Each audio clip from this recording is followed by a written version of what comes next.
Hello दोस्तों, स्वागत है आपका मेरे यूट्यूब चैनल परीक्षा प्लान में। तो कैसे हैं आप लोग? आई होप अच्छे होंगे। तो जैसा कि आप लोगों को पता है कि रीट मेंस के लिए मैं प्रैक्टिस करवा रही हूँ और ये प्रैक्टिस का 8वां वीडियो है। 7 वीडियो इसके पहले आ चुके हैं। यदि आपने नहीं देखे हैं तो देख लीजिए। चलिए आज की वीडियो को शुरू करते हैं। वीडियो देखने के बाद यदि आपको अच्छा लगे, हेल्पफुल लगे तो वीडियो को लाइक और शेयर कीजिएगा। और यदि आप चैनल पर नए हैं तो चैनल को सब्सक्राइब कर लीजिए। तो चलिए शुरू करते हैं। राजस्थान बोर्ड की जो एसएसटी की किताबें हैं उन्हें मैं कंप्लीट पढ़ा चुकी हूँ, क्लास 6 से लेकर 10th तक। तो आप लोग ये वीडियो भी देख सकते हैं। 6 to 10th में कंप्लीट पढ़ा चुकी हूँ। इसकी प्लेलिस्ट बनी हुई है, वहां पर आपको सभी वीडियो एक साथ मिल जाएंगे। कुल 35 वीडियो हैं। तो आप लोग ये वीडियो एग्जाम के पहले जरूर देख लीजिएगा। और यदि आप स्वयं बुक पढ़ लेते हैं अपने आप से तो ये बहुत अच्छी बात है और ये किताबें आपको पढ़नी ही हैं। इसके अलावा प्रीवियस ईयर के पेपर भी मैं सॉल्व करवा चुकी हूँ, उसकी भी मैंने अलग से प्लेलिस्ट बना दी है। तो वहाँ पर आपको प्रीवियस ईयर के पेपर वाली वीडियो मिल जाएंगी और इसकी भी मैं प्लेलिस्ट बना दूंगी ताकि आप लोगों को वीडियो ढूंढने में कोई भी परेशानी ना हो। चलिए शुरू करते हैं। पहला प्रश्न दिया गया है, राजस्थान सेवा संघ की स्थापना किसके द्वारा की गई थी? पहला विकल्प है विजय सिंह पथिक, दूसरा विकल्प है केसरी सिंह बारहट, तीसरा विकल्प है प्रताप सिंह और चौथा विकल्प है माणिकलाल वर्मा। तो राजस्थान सेवा संघ की स्थापना 1919 में वर्धा में की गई थी। और किसने की थी? विजय सिंह पथिक ने राम नारायण चौधरी और हरिभाई किंकर के साथ मिलकर। तो ये आपको याद रखना है, पहला विकल्प इसमें सही हो जाएगा, विजय सिंह पथिक। राजस्थान सेवा संघ का उद्देश्य क्या था? तो इसका मुख्य उद्देश्य लोगों में राजनीतिक चेतना पैदा करना, उनकी कठिनाइयों को दूर करना और उनकी जो प्रमुख शिकायतें हैं उनका निवारण करना था।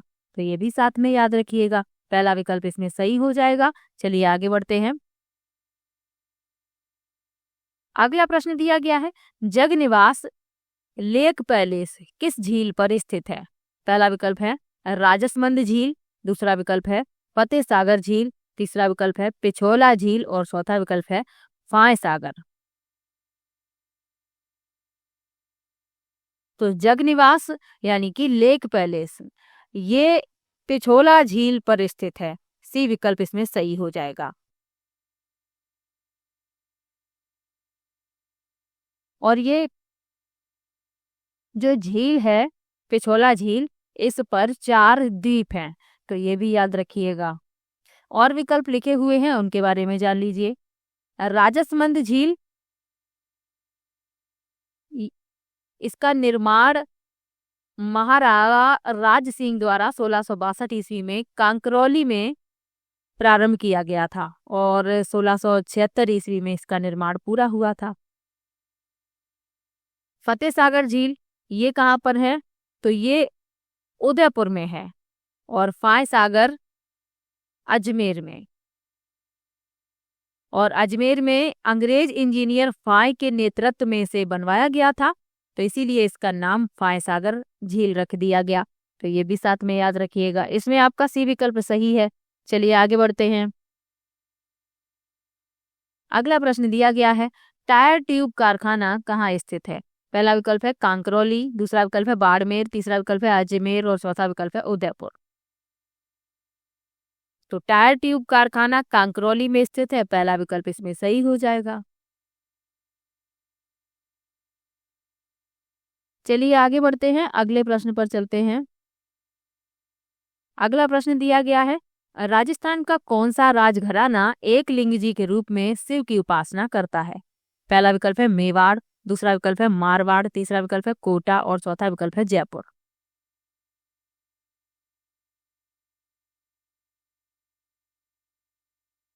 तो इस प्रश्न में आपका पहला विकल्प सही है।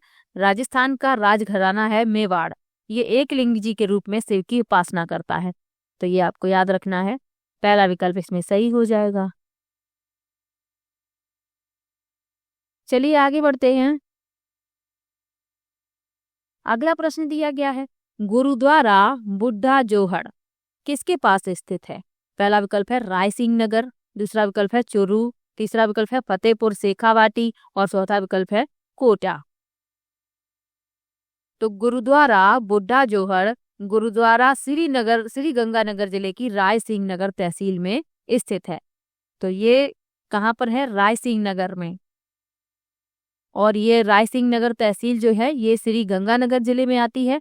तो ये भी याद रखिएगा, पहला विकल्प इसमें सही हो जाएगा। जत्थेदार बुड्ढा सिंह के नाम पर इस स्थान का नाम बुड्ढा जोहर रखा गया है और यहाँ श्रावण मास की अमावस्या को मेला आयोजित किया जाता है।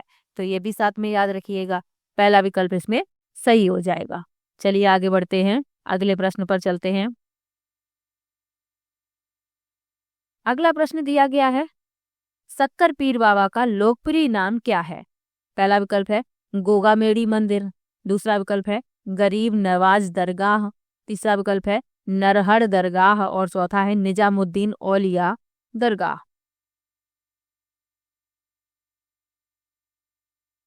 तो सक्कर पीर बाबा का लोकप्रिय नाम है नरहड़ दरगाह, सी विकल्प इसमें सही हो जाएगा। यह दरगाह राजस्थान के झुंझुनू जिले में स्थित है। तो ये भी याद रखिएगा।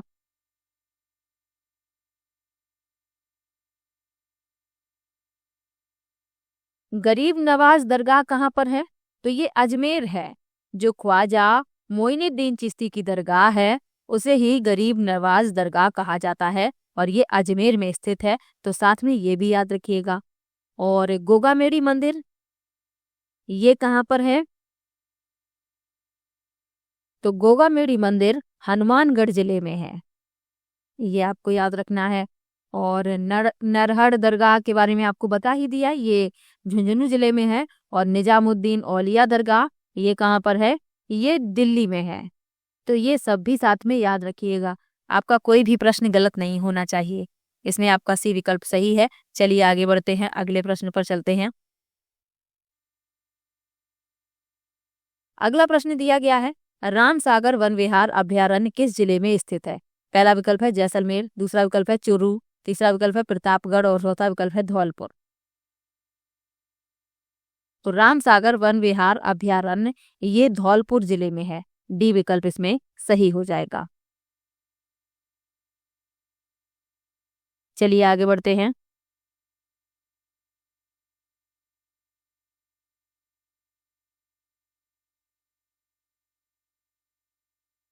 अगला प्रश्न है, राजस्थान राज्य महिला आयोग कब गठित किया गया? 1995 में, 1990 में, 1999 में और 2001 में।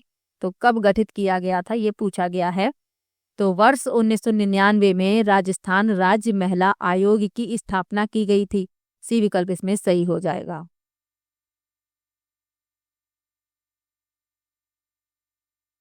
अब इसके उद्देश्य क्या थे राजस्थान राज्य महिला आयोग गठित करने के?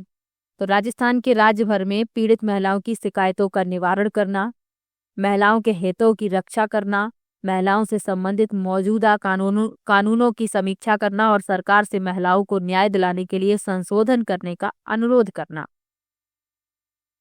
तो ये सभी उद्देश्य थे, आप लोग याद रखिएगा, सी विकल्प इसमें सही है। चलिए आगे बढ़ते हैं, अगले प्रश्न पर चलते हैं।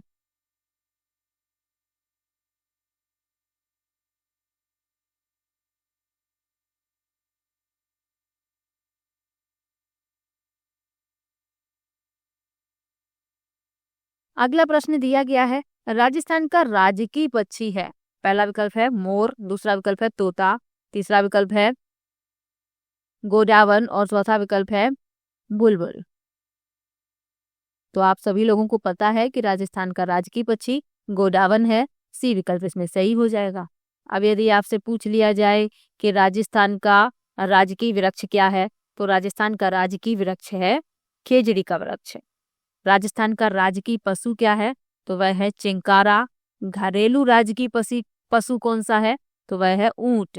तो ये आपको याद रखना है। राजकीय पुष्प क्या है? तो राजकीय पुष्प है रोहिड़ा के पुष्प। तो ये आपको याद रखने हैं। चलिए आगे बढ़ते हैं, अगले प्रश्न पर चलते हैं। अगला प्रश्न दिया गया है, महाभारत के फारसी अनुवाद का क्या नाम है? ये प्रश्न अच्छा है, इम्पोर्टेंट भी है। पहला विकल्प है तुजुक ए बाबरी, दूसरा है आईने अकबरी, तीसरा है जय सहनता और चौथा है रज्मनामा।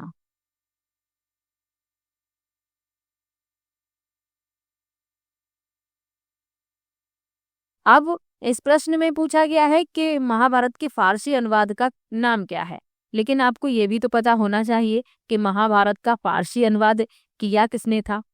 तो मुल्ला अब्दुल कादिर बदायूनी ने महाभारत का फारसी भाषा में अनुवाद किया और महाभारत के फारसी अनुवाद का नाम है रज्मनामा।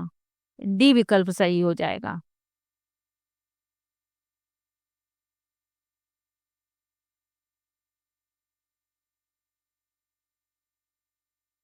तो याद रखिएगा, ये अच्छा प्रश्न है, पूछे जाने की संभावना है।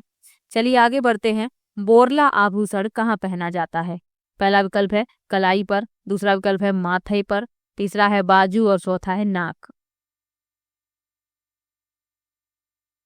तो बोरला आभूषण माथे पर पहना जाता है। बी विकल्प इसमें सही हो जाएगा। इसे राखड़ी भी कहते हैं। माथे के केंद्र में केस रेखा पर सजाया जाता है ये, और इसे बोरला नाम से भी जाना जाता है, बोर नाम से भी जाना जाता है। तो याद रखिएगा। कलाई के आभूषण क्या क्या हैं? तो कलाई में चूड़ियां, कड़ा, कंकनी, मोखरी, हथफूल, बंगारी, बन, अरसी, गजरा ये पहने जाते हैं। बाजू में क्या क्या पहना जाता है?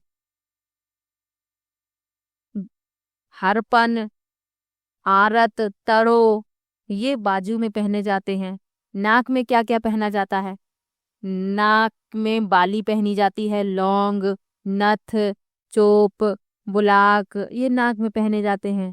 और माथे के और आभूषण क्या क्या हैं? तो मांग टीका है, सकली है, दामनी है, भलको है, ये माथे के आभूषण हैं। तो आभूषणों से संबंधित प्रश्न पूछ लिया जाता है, याद रखिएगा, पढ़ाया है आपको, पता तो है ही। चलिए आगे बढ़ते हैं। अगला प्रश्न दिया गया है, राजस्थान के प्रथम शिक्षा मंत्री कौन थे? पहला विकल्प है भोगीलाल पंड्या, दूसरा विकल्प है टीकाराम पालीवाल, तीसरा विकल्प है प्रेम नारायण माथुर और चौथा विकल्प है हरविलास शारदा।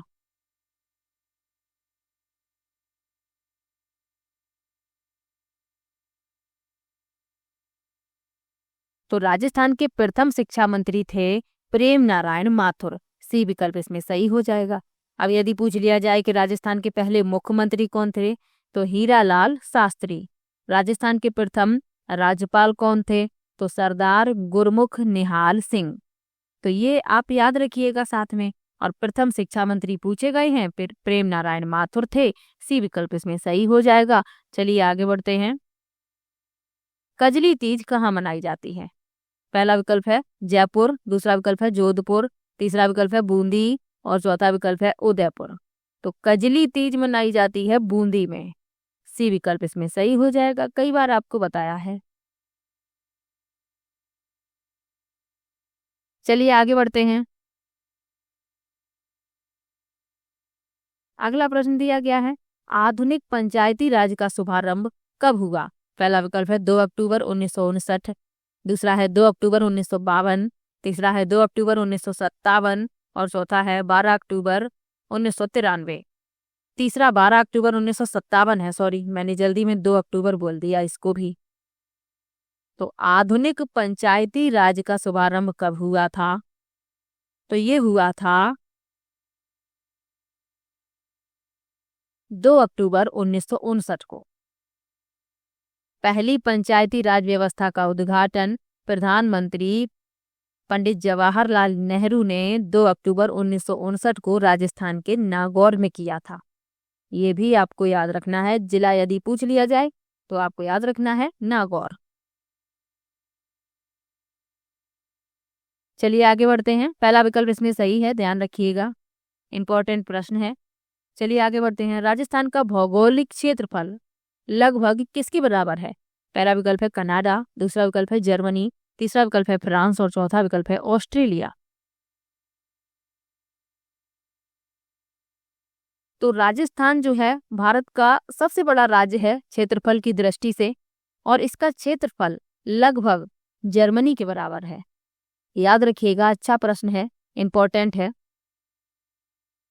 इसका जो क्षेत्रफल है लगभग जर्मनी के बराबर है। चलिए आगे बढ़ते हैं। और जर्मनी यूरोप महाद्वीप में है, ये भी याद रखिएगा। चलिए आगे बढ़ते हैं। राजस्थान का कौन सा जिला मालवा के राजा भर्तहरि की तपोभूमि कहलाता है? पहला विकल्प है जयपुर, दूसरा विकल्प है बूंदी, तीसरा विकल्प है कोटा और चौथा विकल्प है अलवर।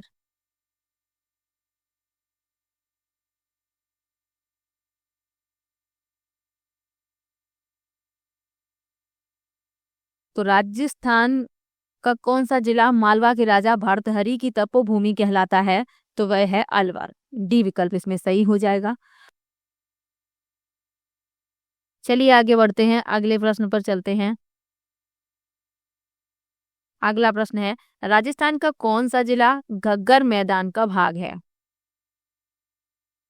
पहला विकल्प है झुंझुनू, दूसरा विकल्प है नागौर, तीसरा विकल्प है चुरू और चौथा विकल्प है श्री गंगानगर। तो घग्गर प्रवाह क्षेत्र की बाढ़ से गंगानगर एवं हनुमानगढ़ जिले का मैदानी क्षेत्र बना है। तो इसमें आपका डी विकल्प सही हो जाएगा, श्री गंगानगर। चलिए आगे बढ़ते हैं। अगला प्रश्न है झामर कोटड़ा राजस्थान में किस खनिज हेतु प्रसिद्ध है? पहला विकल्प है जिप्सम, दूसरा है रॉक फास्फेट, तीसरा है चांदी और चौथा है टंगस्टन। तो झामर कोटड़ा राजस्थान में रॉक फास्फेट के लिए प्रसिद्ध है। बी विकल्प इसमें सही हो जाएगा। झामर कोटड़ा जो खदान है ये भारत में रॉक फास्फेट का सबसे बड़ा भंडार है, तो ये भी याद रखिएगा। और ये अरावली पर्वतमाला में स्थित है, राजस्थान के दक्षिणी भाग में, और ये उदयपुर जिले में है, तो ये भी याद रखिएगा। चलिए आगे बढ़ते हैं।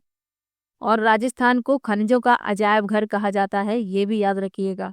चलिए आगे बढ़ते हैं। भीलों का सवा माह तक चलने वाला नृत्य है? पहला विकल्प है गीदड़, दूसरा विकल्प है गवरी, तीसरा विकल्प है वालर और चौथा विकल्प है गैर।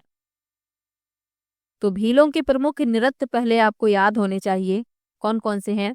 गवरी, इसे ही राई नृत्य भी कहते हैं, युद्ध नृत्य, द्विचकारी नृत्य, घूमर नृत्य, नेजा नृत्य, गौरी नृत्य, ये भीलों के प्रमुख नृत्य हैं।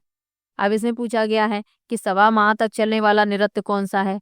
तो वह है गवरी। बी विकल्प इसमें सही हो जाएगा।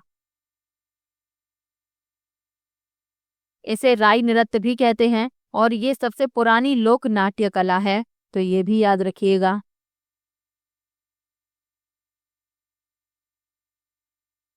बी विकल्प इस प्रश्न का उत्तर है। चलिए आगे बढ़ते हैं, अगले प्रश्न पर चलते हैं। अगला प्रश्न है कौन सा बेसिन थार मरुस्थल में स्थित है? पहला विकल्प है गोडवाड़ बेसिन, दूसरा है कांठल बेसिन, तीसरा है चंबल बेसिन और चौथा है बनास बेसिन।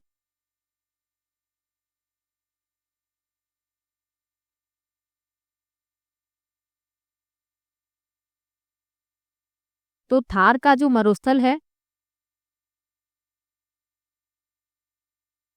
इसमें गोडवान बेसिन स्थित है। पहला विकल्प इसमें सही हो जाएगा। थार के मरुस्थल का लगभग 85% भाग भारत में है, तो ये आपको याद रखना है।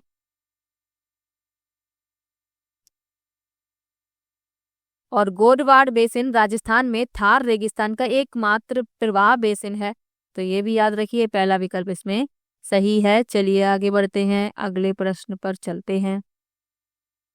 राजस्थान में क्षेत्रफल की दृष्टि से सबसे छोटा जिला कौन सा है? पहला विकल्प है डूंगरपुर, दूसरा विकल्प है दौसा, तीसरा विकल्प है धौलपुर और चौथा विकल्प है बांसवाड़ा।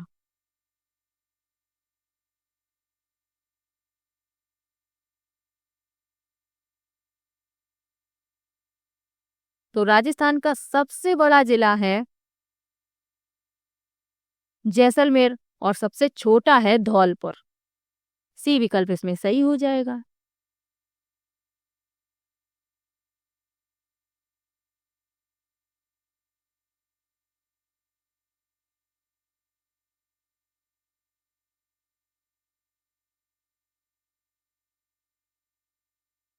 चलिए आगे बढ़ते हैं, अगले प्रश्न पर चलते हैं। अगला प्रश्न दिया गया है, मीरा ने अपना अंतिम समय किस स्थान पर बिताया था। यहाँ बात मीराबाई की हो रही है, तो मीराबाई ने अपना अंतिम समय कहाँ बिताया था ये पूछा गया है।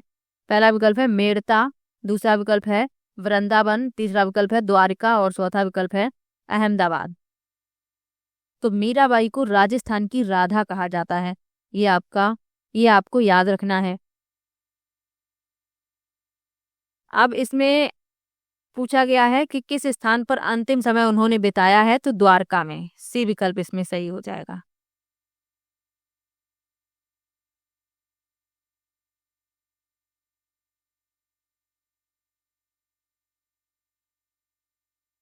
चलिए आगे बढ़ते हैं, अगले प्रश्न पर चलते हैं।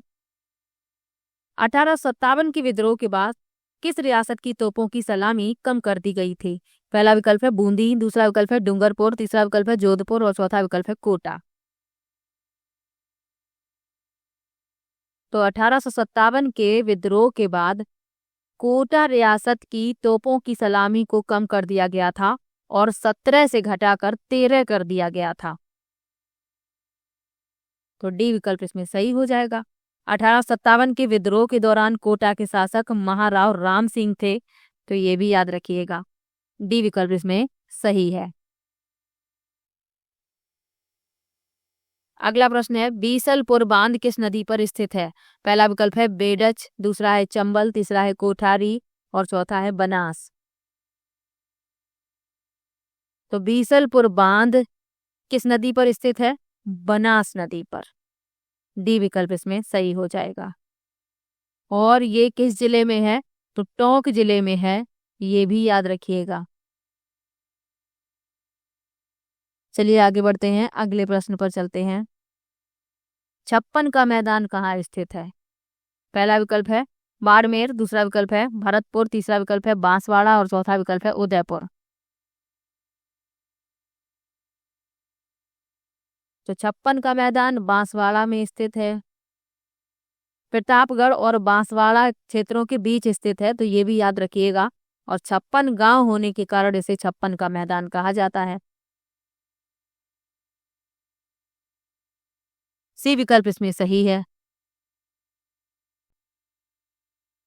अगला प्रश्न दिया गया है, सांपों के देवता के रूप में किसको पूजा जाता है। पहला विकल्प है तेजा जी, दूसरा विकल्प है हड़बू जी, तीसरा विकल्प है गोगा जी और चौथा विकल्प है पाबू जी। तो सांपों के देवता के रूप में गोगा जी की पूजा की जाती है। सी विकल्प इसमें सही हो जाएगा। इनका जन्म ददरेवा में हुआ था, जो चुरू की राजगढ़ तहसील में है, और इन्हें जहर पीर के नाम से भी जाना जाता है, तो ये भी याद रखिएगा। सी विकल्प इसमें सही है।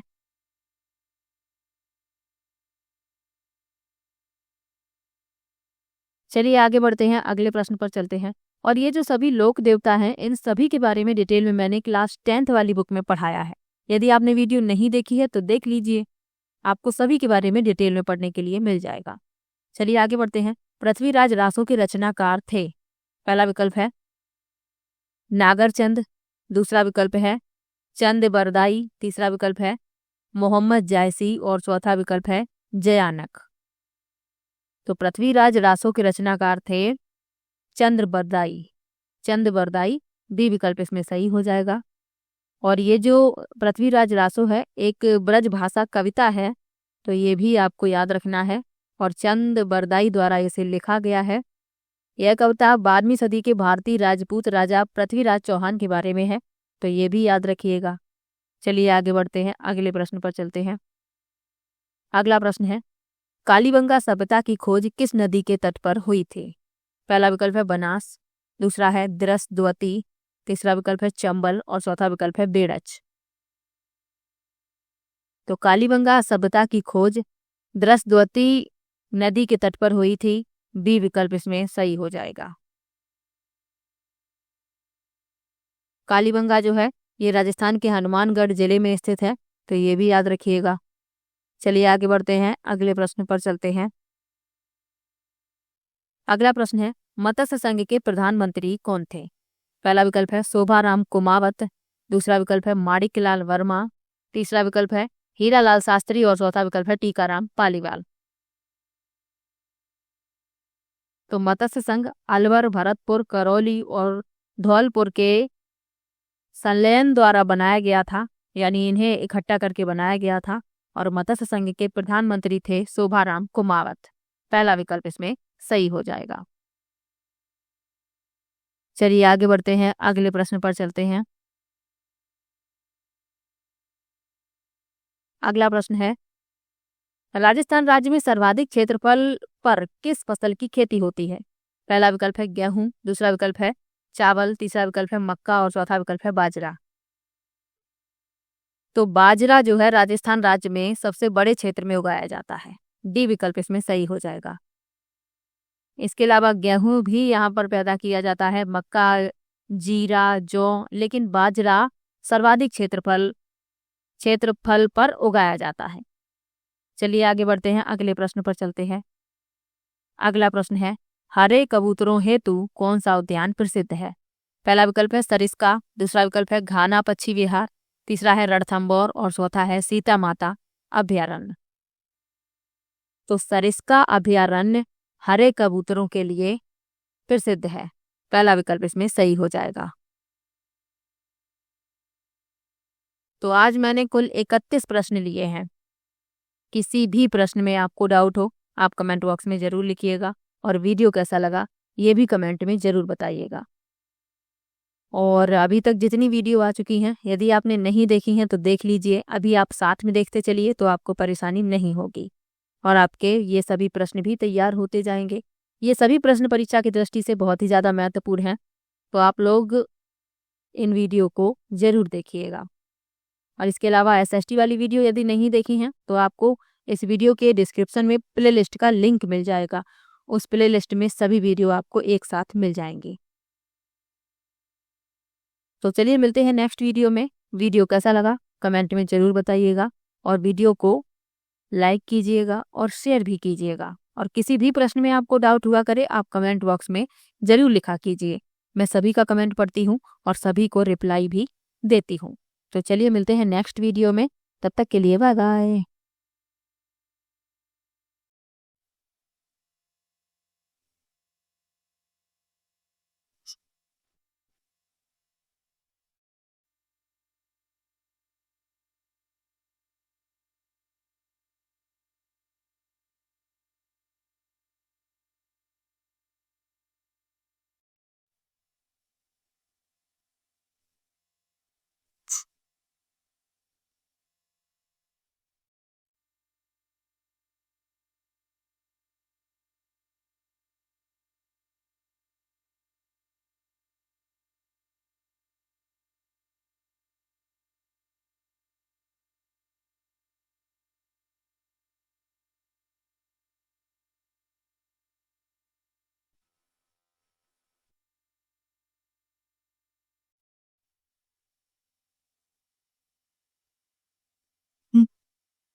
Okay, you have to find the way.